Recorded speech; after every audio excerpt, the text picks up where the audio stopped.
Here are 5 things that women with unshakable confidence never do. Now today, I promise you that you'll walk away from this video knowing how to own your light, own your voice in any room that you walk in, because it's time for us to really stand in our power and respect that we have something valuable truly to offer to the world. So the first point I'm going to go with is confident women never apologize for existing. The thing is, you have been scared to be authentic. You have been scared to be truly real, and you are also scared for expressing your needs completely. Because when we are high achievers ourselves, and all we really do is take action in a way that creates a facade for society to see that we are valuable and that we can bring value to the table, and we are so qualified to exist in certain rooms we want to get in. You're not giving yourself permission to exist authentically as the real you.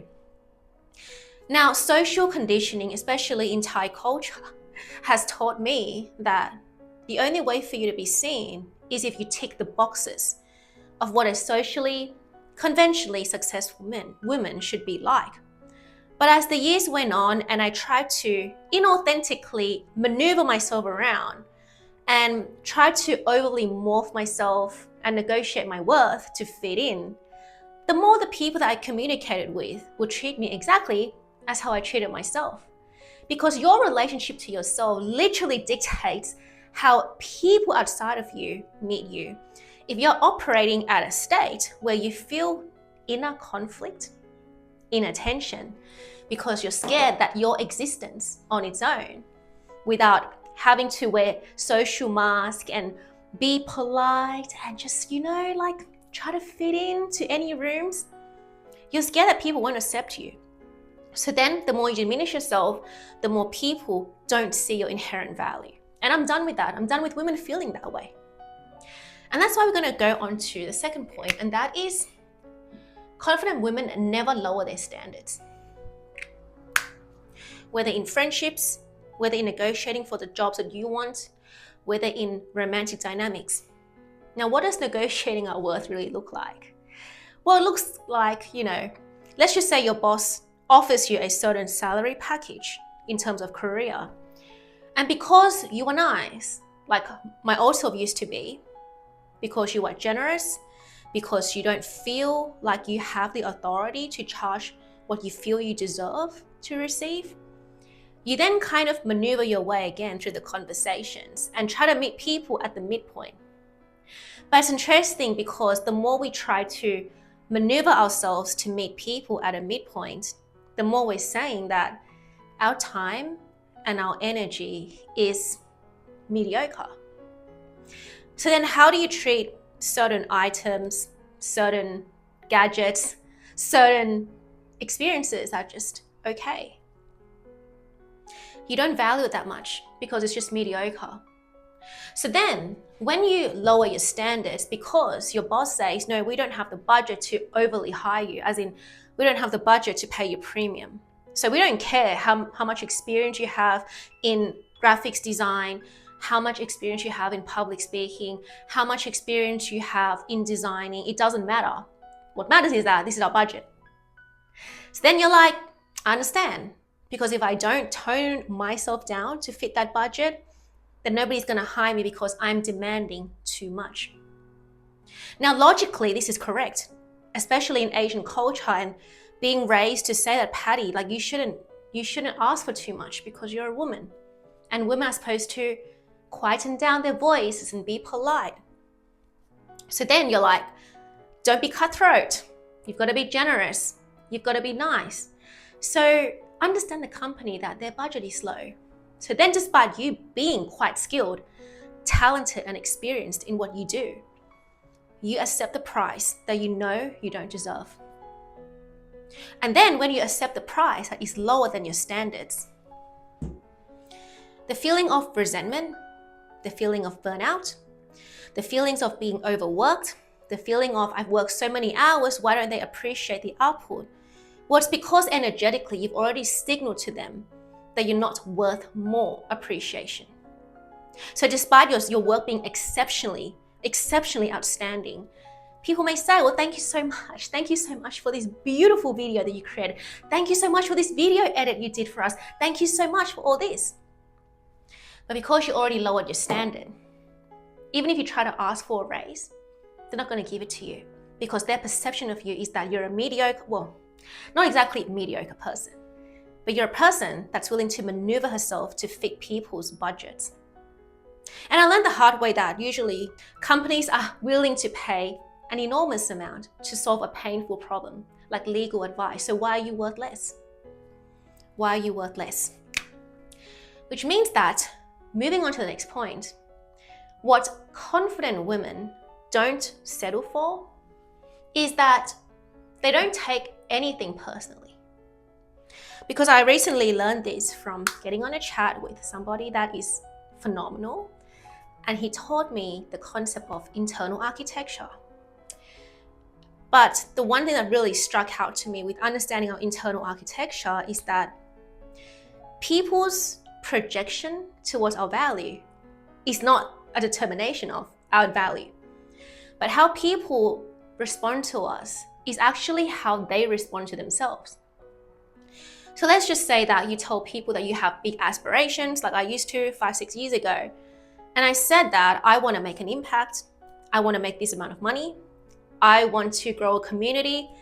I want to achieve phenomenal things with my life when I was in my early to mid 20s. And then what I would receive is that, but Patty, you haven't even taken the first step. As in, you haven't achieved a certain step yet in order for you to get to that big step. So why don't you just condense down your goal a bit and just focus on like achieving the small goal? And I get it that maybe the advice means that maybe you should break down your goals. But how it came off to me was that it was an attack to how big my vision was at the time. And this didn't happen once, it happened multiple times where I would share my vision that I'm actually quite passionate about talking to women and raising their self-worth for ages. And I was doing this for free all the time, just counseling girlfriends and people and just listening to them and empowering them. Like in coffee catch-ups and stuff. And they would say, Patty, you are amazing. You're an amazing listener. And then that's it. So then when I try to share my vision that I probably would want to make a career out of this, empowering others, lifting up others and getting them tangible results, what would then happen is that I would get shut down, especially by people that position themselves as mentor figures in my life. And especially men as well, that position themselves as I know more than you, I'm more experienced than you, I make more money than you, so therefore when I say that your goal is unrealistic, that's the truth. Now, a confident woman with unshakable confidence does not internalize these kind of jabs. She sees it as a feedback that this is a reflection of the people that are telling her this, a reflection of their relationship with themselves. So anytime anybody takes a jab at you and shuts you down for having a big goal, or even just rejecting you in a very subtle way, like, I don't think we're a good fit, I'm not ready for a relationship with you, I'm not ready to have a relationship at all, but then they still get into relationships with other people, I'm not ready to commit with you, I'm not this, I'm not that. It's not an attack on you. It's their relationship to themselves. So when you don't take it personally and you don't internalize it, you're not abandoning yourself. You're not abandoning yourself based on other people's projection towards the stuff that they're going through. If they have inner work to do, to know how to uplift and empower others with dreams, it's not your responsibility to teach them how to empower you. It's your responsibility to take care of your inner garden, your heart, and the way you assign meaning to reality so that you are always nourished by your own feedback towards yourself. And other people's opinions, again, unless you wouldn't pay a tremendous amount for those people's opinions, it's not relevant. It's not relevant. Which then leads to the fourth point, and that is confident women who have unshakable confidence. They don't negotiate their worth. Do you negotiate your worth? oh yeah, you said you just want a situationship. I want a relationship. So I understand you. I totally understand like your current stage in life, and because I love you, I'm going to go with what you suggest. Just take it easy and be okay with situationship. Now, we don't only do this in romantic dynamics, but we do this in every area of life, because how you do one thing is how you do every other thing. So then if you do this in terms of even friendships, like I don't really like how you treat me. So basically, I don't like it when I have to travel 2 hours early. Travel for 2 hours to meet you. Whereas the location that we've decided upon is only 10 minutes away from your place. But then you tell me that you're going to be 45 minutes late. And it takes me 2 hours to get to that location, but it takes you a 10-minute drive to get there.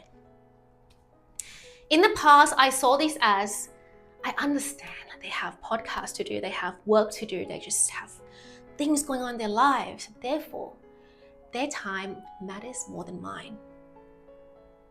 Now again, on a conscious level, when you do this, you are generous. You're saying that it's okay for me to travel 2 hours to meet many people, like not just one person, like many people in the past, where I had to prepare and take the trains, 1 hour train rides and stuff to meet people at the most convenient locations all the time. And they'd be like, sorry, Patty, I'm running 30 minutes late. I'm running 45 late. I'm running 60 minutes late. So then when you say, I'm okay with this, no, I'm okay with this because they're my good friends. They are busy. They're busy preparing life. They're busy working. They're busy this. Are you busy? Are you busy? If you are too busy negotiating your worth for people who don't fully value your time, no matter if they're like, oh, I appreciate your advice so much.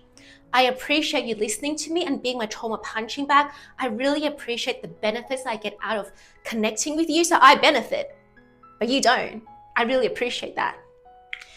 Energetically, you're pretty much saying that it's okay for you to discount yourself. It's okay for you to discount yourself. So then, how will life treat you?